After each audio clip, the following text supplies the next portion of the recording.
Salut, Salut Toumani Sangaré. Comment vas-tu? comment ça va? Très bien. Bon, eh bien, écoute, Et toi-même? bienvenue sur Série. Moi, je vais très bien. Moi, je vais très bien. Écoute, malgré les temps qui courent, je vais relativement bien. Bien, un peu loin, mais proche au niveau du cœur. Donc, tu es à Dakar. On va essayer de revoir, redessiner ton parcours de Paris, de Paris jusqu'à maintenant Dakar, en passant par Bamako, entre autres. Et tu Super. vas nous faire rêver, voyager. En tout cas, tu vas partager ton expérience, ta belle expérience, et en France et sur le continent africain, avec tous ceux qui vont regarder in fine cette vidéo. Donc, merci beaucoup, Toumani. Et encore une fois, bienvenue sur Série. Merci, bah, c'est avec plaisir que je suis là, vraiment. Bah, dis-moi, ton expérience commence, j'allais dire à 15 ans, quand tu as cofondé Courtrage-Mais, mais peut-être qu'elle a commencé avant. Donc, est-ce que tu peux nous parler de toi, de ce qui a fait que tu es arrivé jusqu'à la fondation de ce collectif-là? Ouais, bah, oui, on va dire qu'elle a commencé à travers le collectif, c'est vrai, à l'âge de 15 ans, mais ce qui m'a davantage, je pense, encore plus initié et donné envie, c'est avec Kim, on a eu la chance d'être dans une école un peu particulière qui s'appelle l'école Vitruve, qui existe toujours, qui est une école autogérée dans le 20e et qui donnait une grande place de manière générale dans son éducation à l'art, quel qu'il soit. Et on a eu la chance, dès notre jeune âge, en primaire, je sais plus, mon premier film, ça devait être un dessin animé en CE1 ou CE2, quelque chose comme ça. Ok. Un petit film d'animation. Et après, en CM1, ou CM2, je sais plus, pareil, bon, ça fait longtemps, un court métrage qu'on avait réalisé avec toute la classe qui s'appelait Le sac de billes. Voilà, et c'était un sac de billes dans lequel des enfants devenaient se miniaturiser et puis rentrer dans ce sac de billes qui voyageait dans le monde. Et donc ça, on peut dire que c'est vraiment, ouais, c'est mes premières initiations au court métrage, au tournage. Et puis déjà là, ouais, à cette époque-là, on se marrait beaucoup à faire ces choses-là. Et puis ben, j'ai eu la chance aussi avec le père de Kim, qui est artiste mais aussi réalisateur, de pouvoir Kim Chapiron, excusez-moi, Mhm. un des membres fondateurs qui est réalisateur aussi, le père de Kim Chapiron, Kiki Chapiron, qui nous avait comme ça pris pour faire une émission qui s'appelait pour Canal+, et qui s'appelait Les Savants Fous, quelque chose comme ça, je crois, si je dis pas de bêtises. Et à travers des enfants, il racontait comme ça des innovations du passé qui avaient été faites, comment le téléphone avait été créé, comment, je sais plus, enfin, plein de Ah, petites ok. histoires. Et les personnages qui incarnaient ces personnages historiques, eh ben, c'était nous, les enfants. Voilà, donc voilà, c'est un peu mes premiers pas, on va dire, dans Mhm. l'audiovisuel. Et après, bah, arrivé à l'âge de 15 ans, effectivement, quand avec Kim, on va piquer les caméras de la famille, des oncles de Kim. Moi aussi, pareil, je faisais la même chose. Je Mhm. prenais la grosse caméra VHS de ma tante. Et Ouais. puis voilà, on a commencé comme ça à filmer nos premiers cours à l'âge de 15 ans avec Kim, Romain, euh, Nikos aussi, Titi, des copains, voilà, tous les copains de l'époque, quoi. Et voilà, c'est comme ça qu'est né, on va dire, Courtrage-Mais en 95. Ok, très Donc bien. voilà. Et, et du coup, j'ai cru comprendre que Kim, Romain et toi étiez nés le même jour. C'est vrai ou c'est une légende, ça? Alors c'est vrai, plus ou moins. Dis-moi, ah, d'accord. Ouais, c'est plus ou moins. Mais non, non. Kim et Romain sont nés le même jour, le 4 juillet. Ouais, Et 4 et 4 faisant 8, je suis né le 8 juillet. Voilà. D'accord, ok, très bien. Et alors, au-dessus de l'un d'entre vous habitait à l'époque Mathieu Kassovitz.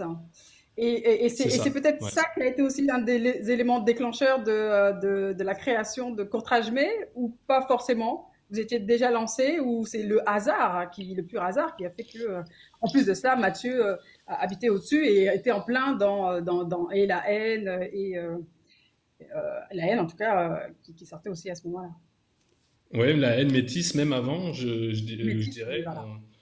on était là quand ces choses-là, effectivement, on était tout petits.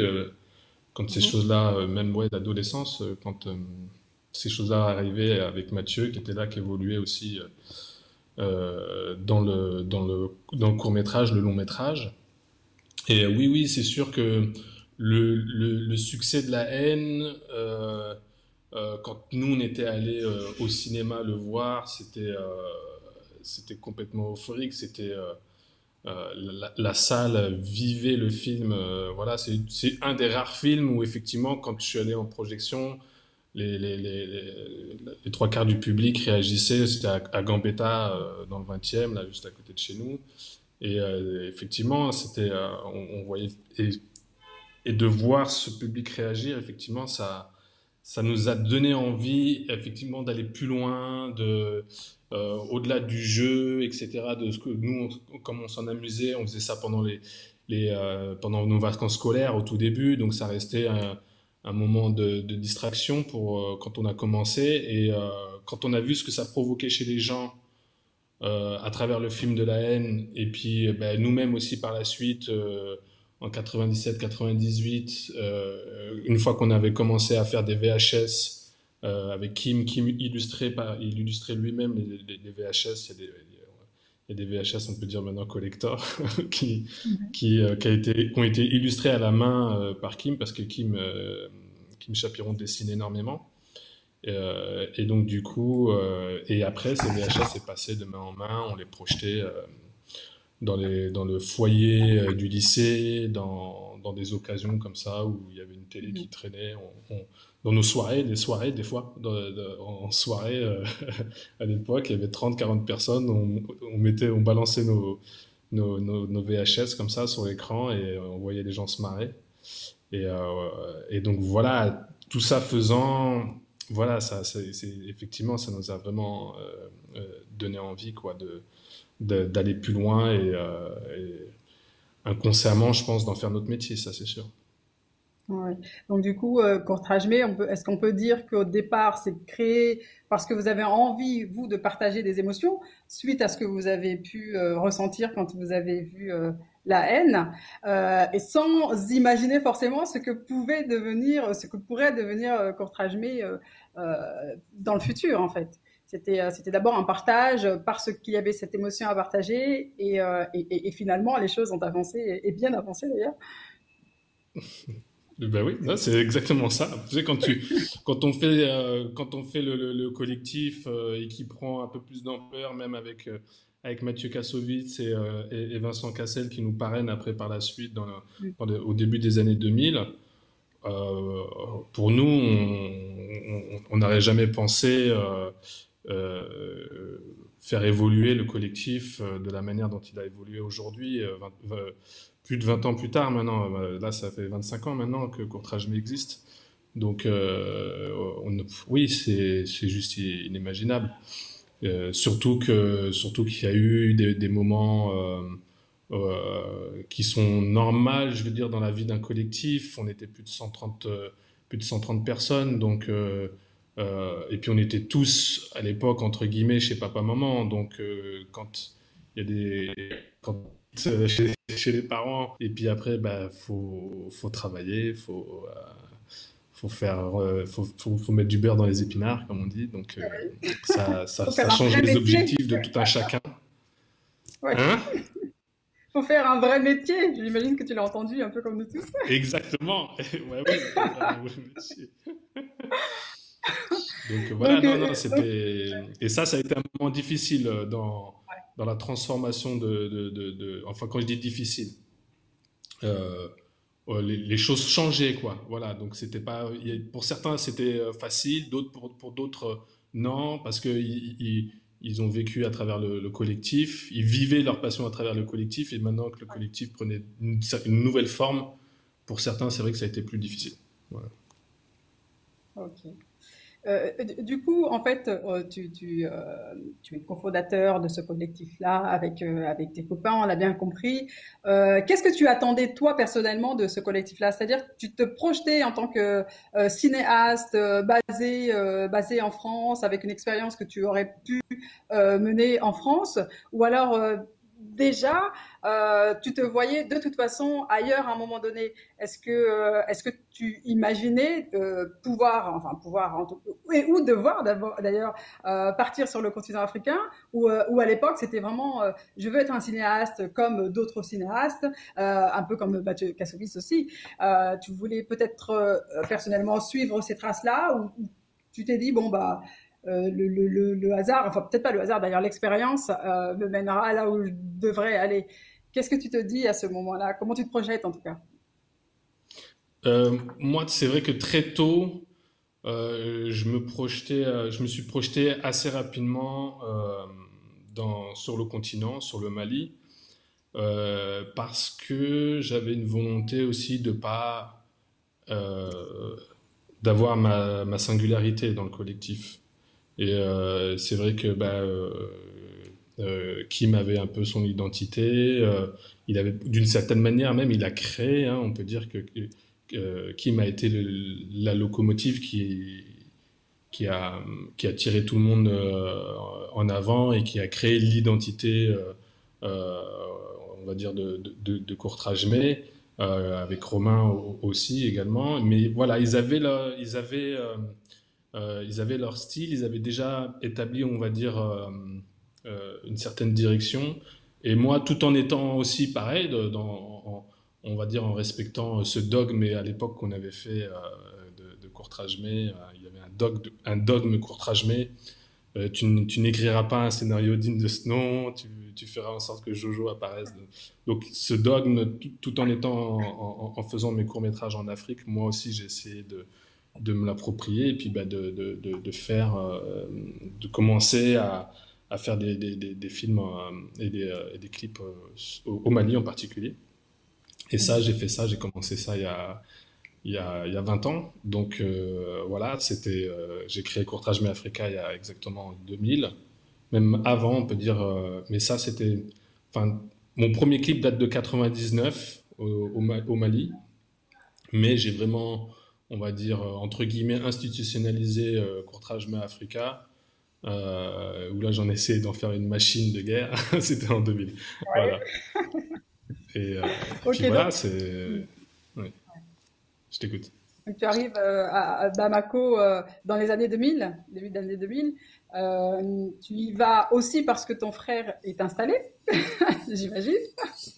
Ouais, Donc aussi. c'est un peu plus facile. Mais j'ai envie de dire, de toute façon, c'était comme tu le dis, c'était euh, que- écrit d'avance. T'as un pied, t'as même pratiquement les deux pieds ancrés au Mali. Tu y vas régulièrement en vacances avec tes parents, donc tu ne Mhm. débarques pas en 2000 avec des yeux, des yeux nouveaux. Je veux dire, c'est quelque chose qui est une continuité logique pour toi. Donc effectivement, c'était inscrit quelque part que l'ADN de Courtrajmé, de toute façon, allait se poursuivre aussi à Bamako. Là, effectivement, tu le dis, tu as fait des clips, tu as fait de la pub, mais tu as fait aussi et surtout Taxi Tigui. Oui. Bon, ça, c'est venu bien après. Mais ça a été une évolution que j'ai. Taxi Tigui, c'est un genre de projet que j'avais déjà imaginé quand j'étais installé au Mali en 2004. J'avais fait un autre pilote qui s'appelait Boutiki Tigui, des Taxi Tigui et Boutiki Tigui. D'accord. Taxi Tigui voulant dire en fait le propriétaire de taxi, et c'est comme ça qu'on appelle les taximans au Mali. Et Boutiki Tigui, c'est le propriétaire de la boutique, c'est l'épicier du Ouais. coin. Et donc voilà, et à l'époque, on avait imaginé un pilote comme ça. Et déjà à l'époque, je m'étais rapproché d'une agence de communication euh, sur lequel justement j'avais, je sais pas, instinctivement, ça paraît bizarre aujourd'hui de me dire que déjà à l'époque, je me projetais sur un système de financement avec des annonceurs, avec du privé qui viennent éventuellement associer l'image de leur marque à de la fiction. Et bon, malheureusement, j'ai été arrivé beaucoup trop tôt avec ce Ouais, concept, parce qu'à l'époque, ouais. bon, bah, les entreprises n'ont pas du tout adhéré. On a eu beau présenter ce genre de projet à pas mal d'entreprises, on n'a jamais trouvé de sous, quoi, pour le faire, quoi. Alors qu'aujourd'hui, c'est vrai que c'est un système qui marche plutôt bien maintenant sur le continent. Oui, forcément. On a tous cette expérience, en tout cas ces expériences sur comment financer nos œuvres sur le continent. On n'a pas encore trouvé la formule magique qui pourra être Mhm. bénéfique Ouais. pour tous les producteurs, malheureusement. Mais ça commence à changer, ça commence à évoluer. Donc tu m'as dit, tu arrives à Bamako au début des années 2000. Est-ce que tu peux nous faire part de l'expérience que tu as eue in situ, c'est-à-dire que tu arrives avec tout ton optimisme, tous tes bagages, avec des projets concrets d'ailleurs, et peut-être que à ton arrivée, finalement les techniciens, en tout cas le professionnalisme que tu attends n'est pas encore tout à fait à la hauteur de ce que de tes espérances. Et on parlera aussi du matériel. Qu'est-ce que concrètement tu trouves sur place et comment tu te débrouilles pour sortir Taxi Tigui? Je dis Alors, Taxi c'est vrai Tigui, mais que, les autres productions aussi. ouais, ouais, donc, c'est vrai que quand je suis arrivé au début des années 2000, à titre indicatif, on n'était pas beaucoup à avoir ce matériel-là, une caméra DV, un ordinateur avec le câble FireWire pour numériser ces images. Donc c'était vraiment limite au début c'était moi qui donnais des cours aux anciens pour voilà savoir comment ça fonctionnait quoi parce que bah, voilà j'avais même un ancien de l'ORTM qui était venu me voir me payer des cours et qui m'a dit ne le dis à personne etc. Il faut pas que les gens sachent que je prends des cours de montage Final Cut avec toi et donc, je lui ai appris les rudiments de Final Cut, etc. Donc, voilà, c'était un peu comme ça au début. On avait une chaîne de télé, tout était sous un monopole d'État au niveau audiovisuel. Euh, et puis, eh ben, au niveau cinéma, c'était encore plus compliqué parce qu'il n'y avait pas de numérique encore. Donc, c'était en pellicule, c'était les grands, les anciens qui gardaient, qui avaient ce terrain-là. Ouais. Et, euh, et puis après, ben voilà, avec l'évolution du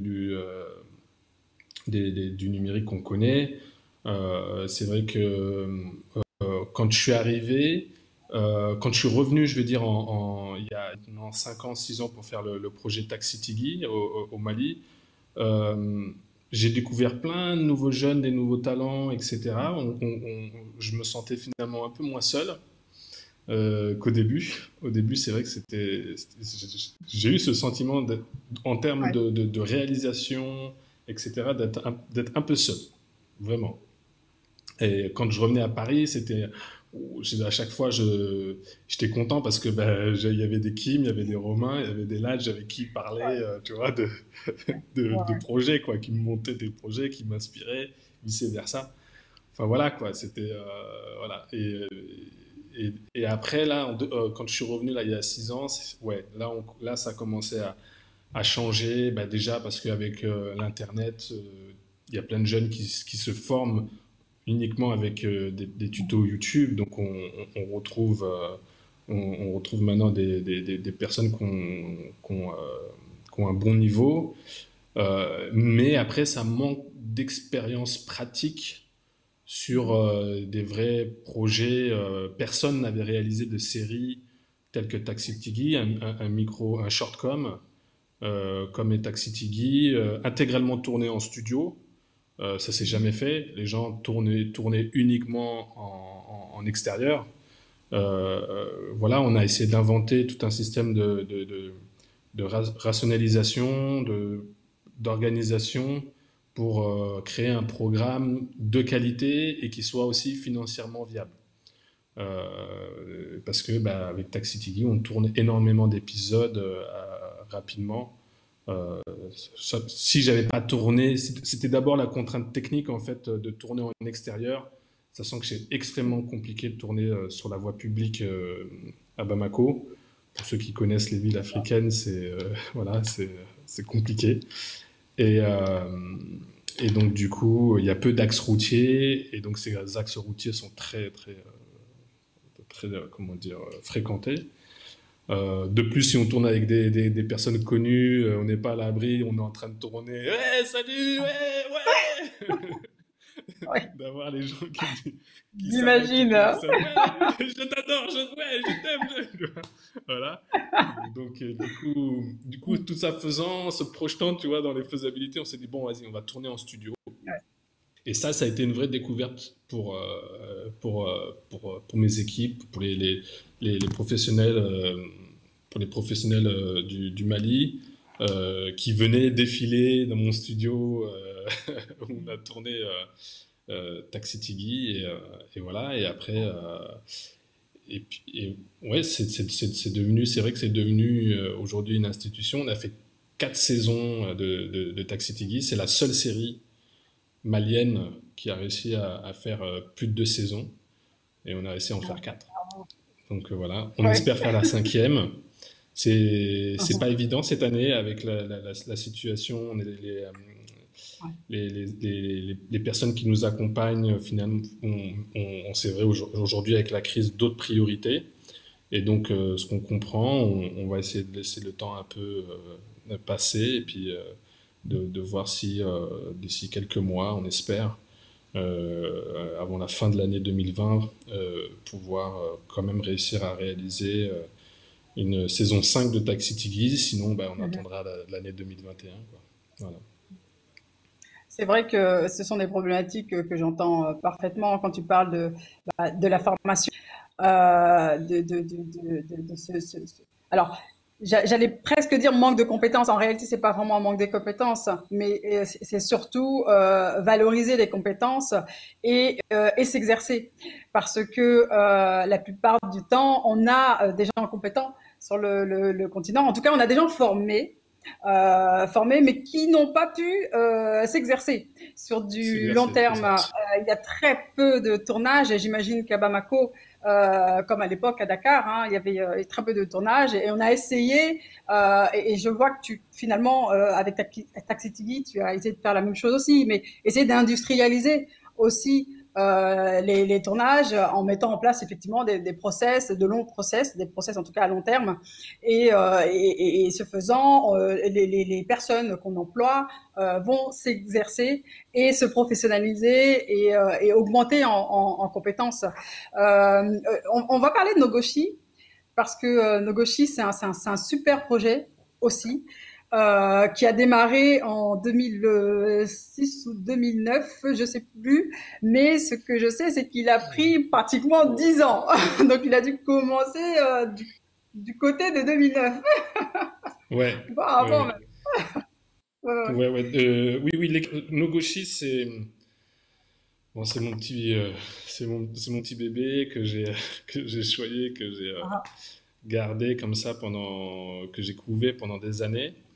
Euh, c'est un projet ouais, qui est né en 2009 en scénario avec Christian Villa, avec qui j'avais collaboré précédemment sur un autre projet de film. J'ai rencontré Christian Villa lors du développement d'un film qui s'appelait La vie en spirale, qui était l'adaptation d'un roman d'Abbas Dione et qui était produit par Éric Névé de La Chauve-souris, ouais. à qui je voudrais rendre hommage d'ailleurs, Éric Névé qui nous a quittés. Donc voilà, c'est comme ça que j'ai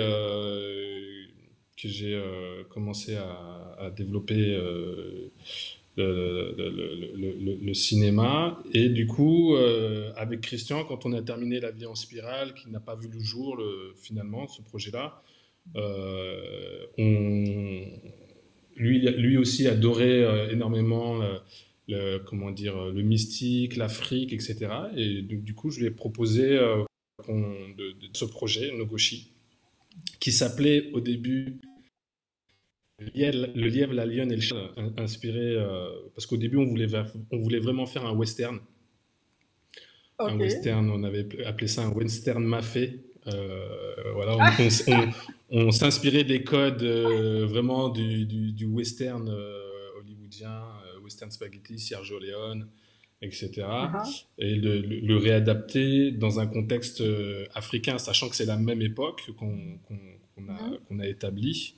On avait fait le parallèle entre le western qui est entre 1800, si je dis pas bêtises, ouais, 1860 et le début du XXe siècle. Et du coup, l'Afrique, pareil, cette même époque où bah, les cow-boys, c'est les colons, les Indiens, c'est les Africains. Et voilà, c'était un peu l'idée de départ.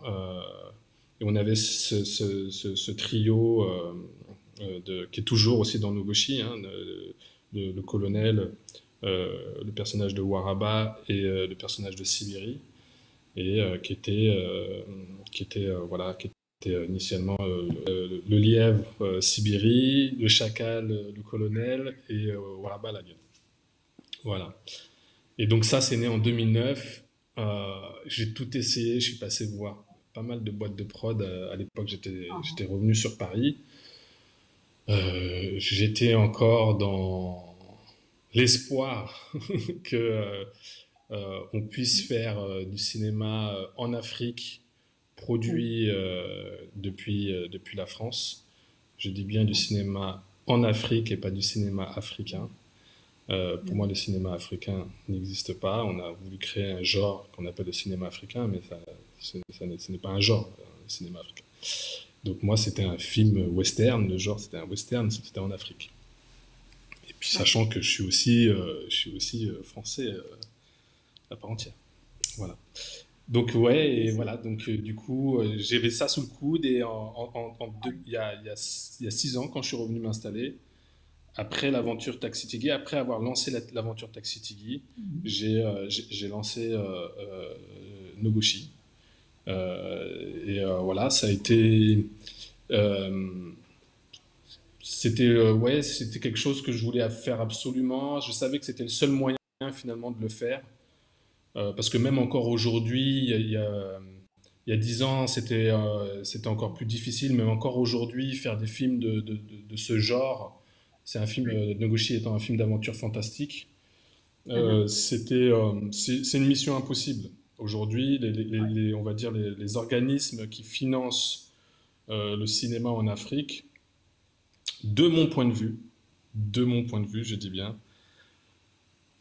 financent majoritairement du cinéma, on va dire drama, du cinéma, voilà. Mon épouse, je caricature souvent, mon épouse qui à force de recevoir des rejets des festivals, de certains bailleurs, etc., qui malgré notre CV en Afrique, malgré le fait qu'on soit bien installé, qu'on a une expérience du terrain, etc., qu'on a une expérience à l'international, en Europe, avec Courtrajmé, voilà, ben, malgré tout ça, on se prend encore des portes dans la gueule. Et, ben, et je lui ai dit, bon, en caricaturant, je lui ai dit le jour où si tu veux qu'on soit sélectionné et qu'on soit financé à gogo, on va faire un film d'une petite femme qui a le sida, qui est violée dans un pays en guerre et qui élève son enfant, voilà, et qui essaye de migrer en Europe. Voilà. Donc, voilà, pour moi, c'est vrai qu'aujourd'hui, malheureusement, encore dans les organismes qui financent le cinéma africain, on sélectionne trop le cinéma qu'on veut voir d'Afrique et non le cinéma que les Africains aimeraient aussi voir émerger de leur pays. Et donc, à l'image de tout autre pays, les spectateurs africains veulent voir des films d'aventure, des films d'action, des films d'amour, des films d'horreur, des films, etc., etc. Et donc de cantonner le cinéma africain justement à ce genre de cinéma, ouais, je savais que c'était pas possible finalement de faire autrement, quoi, et de me saigner les deux bras et puis d'y aller et de faire sortir Nogoshi de terre comme ça, voilà, au bluff et à la détermination. Ouais.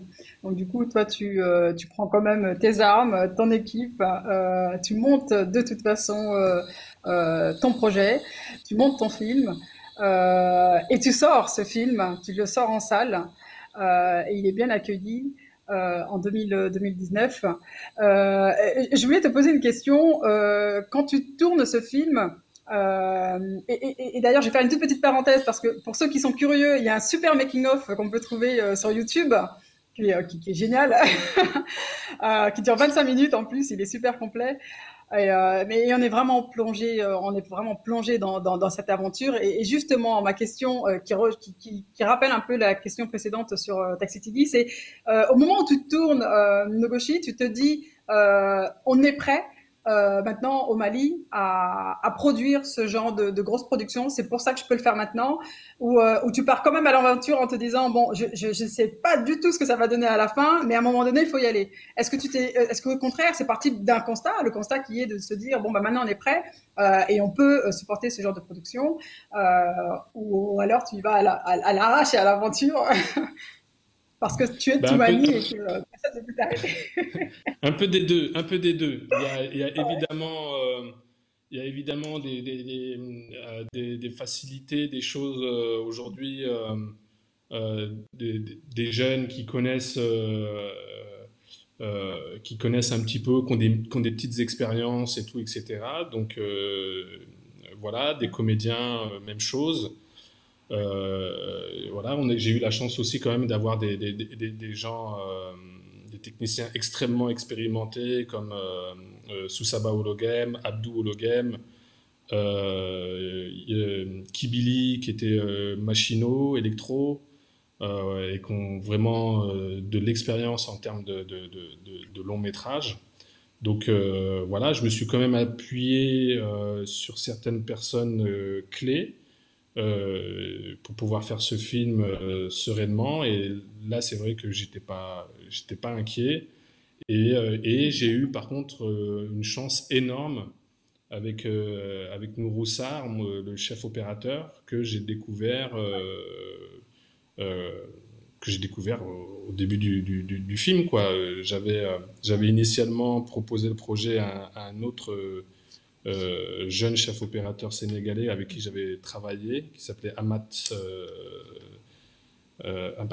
Nian, j'ai oublié son nom de famille, Amat. Pardon. Bref, et donc avec Amat. D'accord. Et donc et du coup, Amat n'étant pas disponible, il m'a gentiment invité à découvrir le travail de Nourou Sarr. Et puis, bah, comment dire, ça a été ma chance sur ce projet de rencontrer Nourou Sarr parce que c'est un chef-op, de mon point de vue, c'est un des meilleurs chefs-op aujourd'hui de sa génération sur même le continent, hein, quand on compare avec ce qui est fait au Nigeria, en Afrique du Sud. Il a un très très très bon niveau et donc voilà, j'ai eu cette chance-là, ce qui a permis aussi d'avoir aujourd'hui l'image, la photo qu'on a sur Ouais. Noguchi. Donc voilà, c'était une chance et effectivement, enfin voilà, on retrouve tous les éléments qui m'ont permis aujourd'hui de pouvoir faire ce film quand même à un certain niveau. Mais après, il y a plein de choses qu'on a fait quand même comment dire, avec les moyens qu'on avait, quoi, qui étaient très faibles. Donc voilà, on a essayé d'investir, on a essayé d'être malin et d'investir ce qu'il fallait à minima dans certains secteurs, et puis les autres, on les a bricolés, quoi. Voilà. Ouais. Et tu parlais de Nourou Sarr, effectivement, chef-op sénégalais, et j'ai découvert que Nogochi, c'était aussi une équipe panafricaine, parce que tu as fait travailler des Mhm, Ivoiriens, bon, des Maliens mhm, forcément, Sénégalais, tu as fait venir aussi des Français avec toi. mhm. C'était une Ouais, équipe assez ouais, hétérogène au ouais. final. Oui, oui, Mm. bah oui, oui, oui. Bah oui, bah parce que, enfin, c'est à l'image aussi de l'Afrique, hein, le continent est comme ça, on travaille constamment. Le dernier projet que j'ai fait, il y avait des Burkinabés qui étaient venus.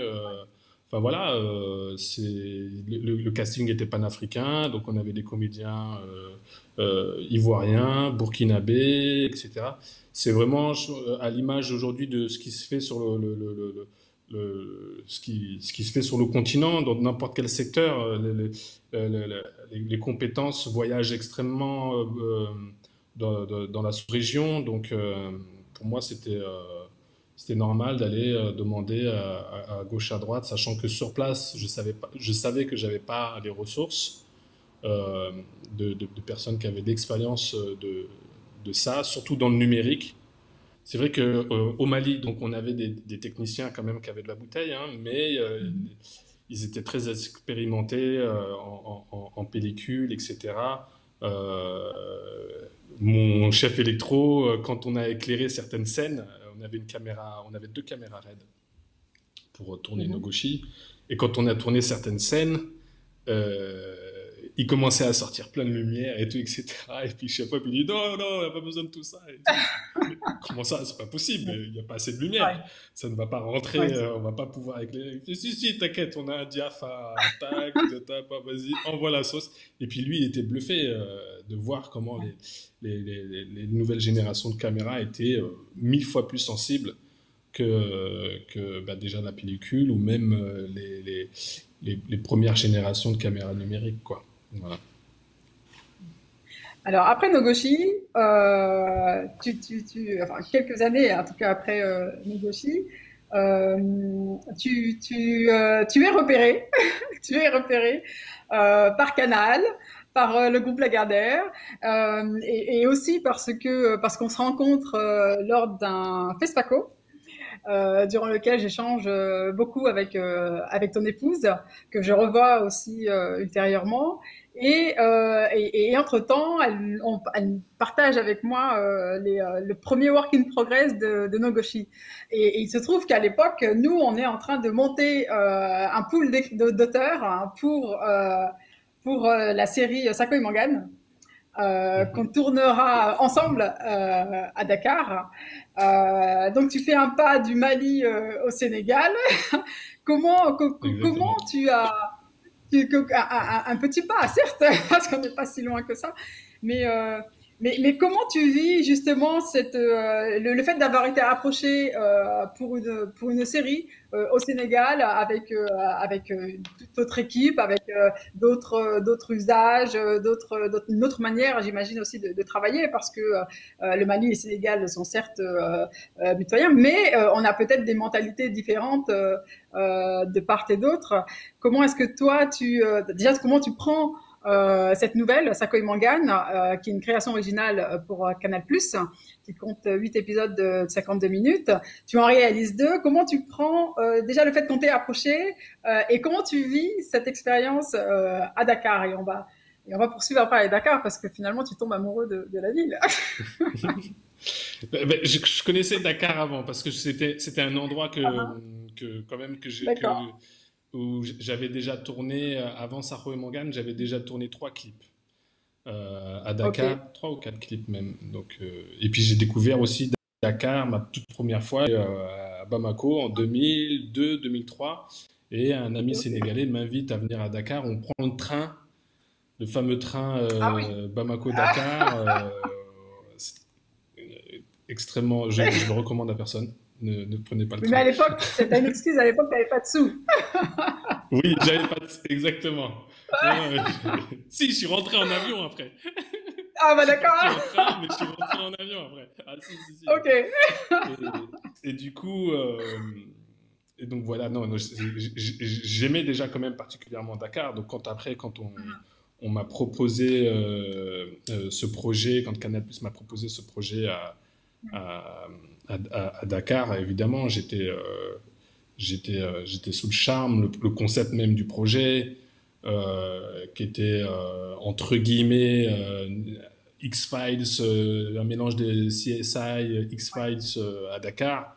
Pour moi, c'était juste, c'est des séries que j'ai bouffées comme un dingue. Donc évidemment, au niveau artistique, au niveau, à plein de niveaux, je m'y retrouve et je trouve l'idée géniale et je dis oui. Voilà, donc c'était, non, non, c'était une vraie joie. Et d'ailleurs même, ça reste un tournage dont je garde un souvenir extraordinaire. On s'est amusé, mais comme des fous, comme c'était un bordel maîtrisé et euphorique. Et, non, non, c'était un vrai terrain de jeu Ouais. incroyable. Moi, je garde un souvenir vraiment très très fort de Saho et Morgan. Et après, culturellement, ben non, justement, je pense que c'est ça aussi qui a fait ma force, dans le sens où culturellement, le Mali, le Sénégal, c'est très proche. Et donc, Mhm. la façon de collaborer, de parler, d'échanger et tout avec avec les techniciens, avec les Sénégalais, sachant qu'on a eu une équipe à 99% sénégalaise quasiment, hein, à part le premier assistant Mathieu qui était français, et puis Valérie, mais Valérie, elle est sénégalaise, elle vit depuis des années. C'est la personne en charge des décors, la chef déco.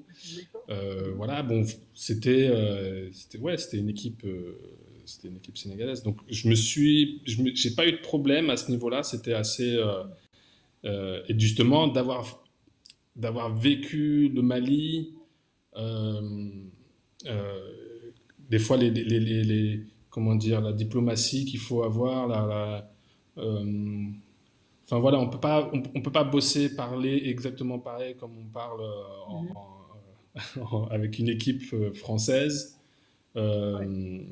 Il y a des choses voilà, quand on va dire, je sais pas moi, merde, avance ton truc là, on y va là. Et en France, on peut le faire. Et c'est pas pris comme une Ouais, insulte, c'est le boulot. ouais. C'est une manière même de dire, quand on dit merde, c'est une manière de motiver les gens.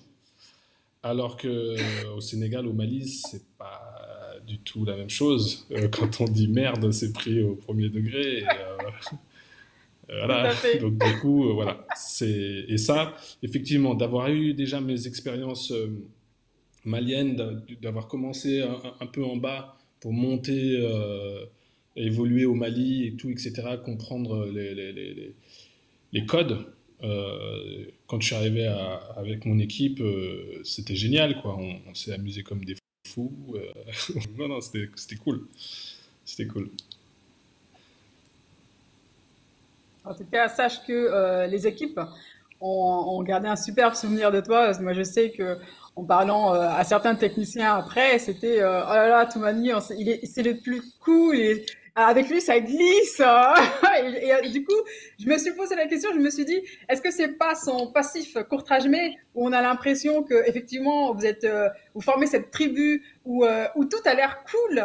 Est-ce que c'est pas cette attitude finalement que tu as gardée au fil du temps et que tu as, bah oui, que tu as maintenu de toute façon dans tes rapports avec et les techniciens maliens et les techniciens sénégalais. C'est les deux. C'est les deux. C'est vrai que le passif courtrage-mais, entre guillemets, à l'arrache, euh, être hyper créatif avec très peu de moyens, etc. Voilà. Et de dire on fait avec les moyens du bord et puis on y va. Ou on fait avec les imprévus et on y va. C'est pas des choses qui me bloquent. C'est vrai que plein d'autres réalisateurs, je pense, peuvent se retrouver complètement bloqués, désarçonnés d'arriver en Afrique. Et en Afrique, quand on dit de manière générale, on dit euh, je vais te trouver cette voiture, il n'y a pas de problème, eh ben, ça reste au conditionnel. Voilà, il faut, quand on a assimilé ces Ouais. informations-là, et qu'on garde toujours en tête que la voiture qu'on avait prévue ne sera éventuellement pas là, il faut pas se figer, il faut pas se bloquer, et, il faut toujours voilà, avancer. Je suis mon ami aussi hyper créatif parce qu'il faut, il faut inventer quelque chose et d'un coup on trouve une idée extrêmement farfelue auquel on n'aurait pas pensé parce que ben, il n'y a plus cette voiture et qu'il faut réinventer une scène quoi. Donc effectivement, des fois quand on a et moi je me rends compte d'avoir trop trop de choses, trop de moyens, euh, ça peut être cool, mais en même temps, voilà, ça manque de surprise, ça manque de. Et maintenant, je me suis habitué à ça, j'ai pris goût aux surprises et au fait de systématiquement inventer des choses, quoi, tu vois, des systèmes D. Mais oui, du coup, on est forcé à être toujours inventif et créatif. J'entends un petit bruit. Alors, je sais pas si Ouais, tu c'est les utilises ciseaux, une c'est fenêtre. le tailleur qui passe. Il tape dans les D'accord, ciseaux. ok. Je suis désolé, hein, j'ai fermé les fenêtres, j'ai tout fermé, mais c'est Et, vivant, hein, et, le et, Sénégal. ça se Peut-être il y suit a une vache tout à encore. l'heure qui va passer ou un âne. Et voilà, c'est C'est comme ça. possible. En tout cas, t'as pas mal de Ouais. charrettes qui passent devant chez toi, j'ai remarqué. Voilà, eh T'as pas ben, mal de t'as toutes les chevaux charrettes. chez toi. Oui, Ouais, ouais, ouais, ouais. exactement. Et du coup, je voulais juste revenir 2 secondes sur cette aventure Sakoi Mangan, effectivement, avec ce groupe d'auteurs qu'on a constitué grâce notamment à notre partenaire Seifi à l'époque. Toi, tu réalises 2 épisodes, les 5 et 6 de mémoire. Et, Ouais, euh, et en fait, je m'étais rendu compte que sur l'un des 2 épisodes qui traitait des zombies, je me suis dit, mais Toumani est peut-être dans son élément parce qu'après Nogoshi, s'il fait cet épisode-là qui est très sanguinaire, hein, peut-être que finalement, il sera bien dans ses baskets. Et pour la petite histoire, je voulais juste rappeler que tu avais fait aussi un petit clin d'œil à Kortrajme et à Lajdi parce que tu l'as invité ouais, ouais. à jouer dans un des épisodes. C'est ça, ouais. Ouais, bah ouais, ouais. Et, nous, c'est vrai qu'on a toujours, même quand on fait nos projets individuels, on a toujours, on aime avoir la famille, et les amis autour de soi. Et que ce soit Grand Ladj fait son film, eh ben, on passe au tournage, etc. Voilà. Kim et Romain jouent dans Les Misérables. Ils ont des petites, Ok.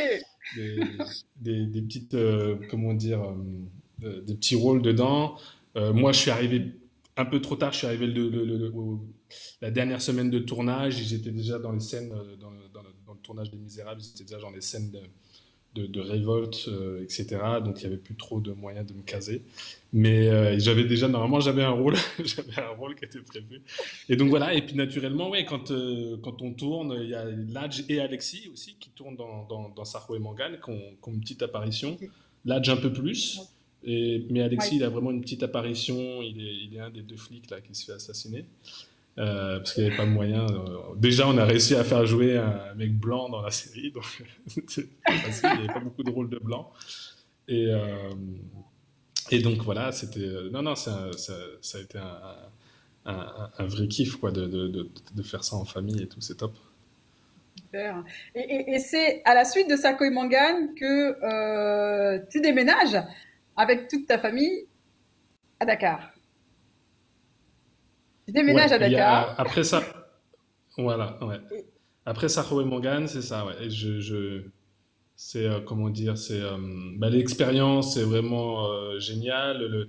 Les équipes qu'on y des techniciens, malgré leur jeune expérience, sont très motivés, mais déjà ont un bagage quand même un peu plus conséquent que les équipes au Mali. Un écosystème aussi plus intéressant en termes d'économie, de moyens qu'au Mali. Le Mali, malheureusement, avec l'histoire du coup d'État depuis 2012, c'est vrai que euh, il est difficile de convaincre les bailleurs à investir sur la destination Mali. C'est très très compliqué. Malgré que des choses comme on a pu le prouver avec Nogoshi, hein, on a tourné Nogoshi Oui. il y a 3 ans maintenant, donc ça reste toujours la même situation depuis 3 ans, hein, ça n'a pas changé. Et il est toujours aussi simple et difficile de tourner au Mali, donc les conditions sécuritaires n'ont pas changé, quoi. Mais voilà, c'est vrai que l'écosystème est quand même beaucoup plus difficile au Mali. Euh, c'est ça qui m'a vraiment donné envie de faire évoluer mon travail, ma carrière, en allant évoluer aussi sur le Sénégal. Et puis aussi créer des ponts, parce que je travaille toujours énormément. Là, j'ai produit une nouvelle série comédie qui s'appelle Kanté Konaté, qui était une série qui était une série qu'on avait déjà travaillée il y a plus de 20 ans avec, pas l'auteur, mais la personne qui avait imaginé ce projet qui s'appelle Amadou Doumbia, qui est comédien. Oui. Et donc, du coup, on avait fait 2 épisodes il y a plus de 20 ans, mais c'était une série qui avait un potentiel énorme. Énorme, à l'époque, ça avait fait marrer les gens. C'est 2 escrocs à Bamako, enfin voilà. Et, Ok. euh, et du coup, avec des pouvoirs magiques en plus, donc tout ce que Mhm. les gens aiment. Et voilà, et donc on revient à la charge avec ce projet-là qu'on produit. Je décide de donner la chance aussi quand même à des nouveaux réalisateurs parce que bah, en tant que producteur, réalisateur, étant passé par là, c'est vrai euh, avant Canal+, sur Sarko et Mangane, personne ne m'avait vraiment donné la chance. Taxi Tigui, c'est moi qui l'ai produit aussi également. Je suis Ouais. producteur de Taxi Tigui, donc je me suis donné ma propre chance. Mais avant, Nogoshi, pareil, c'est moi qui ai produit Nogoshi. Ouais. Et, euh, et donc, Saho et Morgan, effectivement, c'est la première fois qu'on me, qu'on me donne la chance de pouvoir faire une fiction comme ça. En France, c'est inimaginable. En France, la difficulté, c'est vrai qu'en France, si t'as pas fait de court métrage, tu peux pas passer au long. Mhm. Si t'as pas fait de long, tu peux pas faire de série, etc. Enfin, on va Mhm. toujours remettre en question ta légitimité, savoir si tu seras capable de. Ouais. Et donc, du coup, c'est vrai que moi, étant aussi producteur aujourd'hui au Mali, j'ai voulu donner la chance à des jeunes réalisateurs qui avaient rien fait et qui, de toute façon, voilà, apprendront leur métier. On commence par des petits projets, comme ça. Là, c'est une série de 36 épisodes de Mhm. 26 minutes, filmée assez Ah oui. simplement. Je leur ai imposé quand même des tournages avec des caméscopes qui ont des facilités, Ouais. contrairement à des DSLR, des boîtiers d'appareils photo qui sont plus compliqués à gérer. Donc voilà, j'ai essayé de cadrer techniquement, en termes de scénario aussi, avec Emma, elle a essayé de cadrer tout ça pour que ce soit Ouais. une expérience lourde et en même temps simple à gérer. Quand je dis Ouais. lourde, c'est un tournage qui a duré plus de 5 mois. Donc là, ils ont appris vraiment bien leur métier. Ils se sont retrouvés dans plein de cas différents, de cas de figure différentes. Et voilà, et puis ben moi, je peux me concentrer sur d'autres projets maintenant, voilà, et on peut aussi maintenant capitaliser aussi sur ce nouveau réalisateur Ouais. qui ont une expérience maintenant, qui ne l'avaient pas avant, mais qui en ont. Et quand on monte des projets avec leur nom maintenant, c'est plus facile, quoi, voilà, d'avancer, quoi. Et on a une vraie équipe, quoi. Ce besoin de transmettre, j'ai découvert que tu l'avais de nouveau réitéré sur le projet Wara, ce 8 fois 45 minutes que vous avez produit chez Rise Productions et coproduit d'ailleurs, je crois que tu es coproducteur. Mhm. Non, Et non, je tu suis as pas réalisé. producteur, non, sur Non, S. c'est pas tes producteurs, donc c'est une erreur de ma Non, part. sur Et Wara, en tout non. cas, tu en as réalisé, tu as co-réalisé cette série, ce 8 fois 45 minutes, avec un jeune talent que tu as voulu Mhm. mettre en avant. Euh, Qu'est-ce que tu peux nous dire de cette expérience? Parce qu'en plus, une co-réalisation sur un 8 x 45 minutes avec un double plateau, je veux dire, c'est pas fréquent. Et c'était un Mhm. pari risqué, avec un jeune talent. Ouais, ouais. Bah oui, c'était Oumar Diak avec qui j'ai co-réalisé cette série Wara. On s'est rencontrés avec Ladj là depuis un an a créé l'école Courtrajmé qui existe à Montfermeil en région parisienne. Et c'est vrai que à travers l'école, à travers nos boîtes respectives de production, on cherche toujours à donner la chance, comme je l'ai dit précédemment, à de nouvelles têtes qui ont les mêmes difficultés que nous on avait par le passé. Aujourd'hui, c'est vrai que notre position à l'âge et à moi nous permettent maintenant d'ouvrir un peu plus les portes. Et voilà, ça, avec Oumar, c'était déjà il était sénégalais, donc Il en y avait sa un point faveur. Et d'avance. puis, il est pétri de talent, hein. C'est quelqu'un qui est pétri de talent. Euh, il fallait que je fasse ce projet avec lui. Il était nécessaire que j'aille avec comme tu disais, les 8 épisodes sont co-réalisés. Donc il a réalisé des séquences de l'épisode 1, 2, 3, 4, 5, 7, 6, 7, 8. Moi aussi également, la même chose. Et tout ça s'est entremêlé. Et donc il fallait vraiment avoir quelqu'un qui était, je pense, dans l'esprit du collectif, dans l'esprit du partage, qui mette son talent à la disposition d'un projet commun et non d'une réalisation personnelle dans un grand projet. Voilà, c'était important. Et Oumar a vraiment, dès l'école Courtrajmé, a su montrer ses aptitudes-là.